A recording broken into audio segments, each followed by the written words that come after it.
হ্যাঁ, কিন্তু সেখানে ওনার চিকিৎসা, ওনার দামি চোখ না। ভাইপোর যে চোখের প্রবলেম আছে, আর উনি যান কোথায়, আমেরিকা চোখ দেখাতে, ঠিক আছে? তো ওই মন্তব্য নিয়ে, ওই চোখ দেখানোকে মন্তব্য করে সজল দা কি বললেন আপনারও একবার শুনুন। উনি পিসির ভাইপো, এ চোখ সে চোখ, বাপরে বাপ।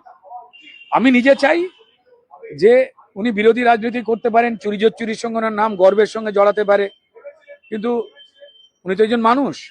তো ফলত সেই হিসেবে আমি চাইবো যে তার চোখ যদি সত্যিকারেরই সমস্যায় তাকে সেরে যাক, কিন্তু চিকিৎসা করবার জন্য গরিব দল, গরিব বাড়ির ভাইপো, সারা পৃথিবীর সব থেকে দামি চিকিৎসালয়ে চিকিৎসা করবার কি করে সাহস করতেন, যা টাটা বিল্ডাররা ওইখানে চোখ দেখাতে পারে না, এখানে সেরে যায়। আমার মনে হয় হাইকোর্ট সেই নিদানই দিচ্ছেন যে যান, বাড়ির পাশে সুন্দর ডাক্তারবাবু আছে, তার কাছে সারিয়ে নিন।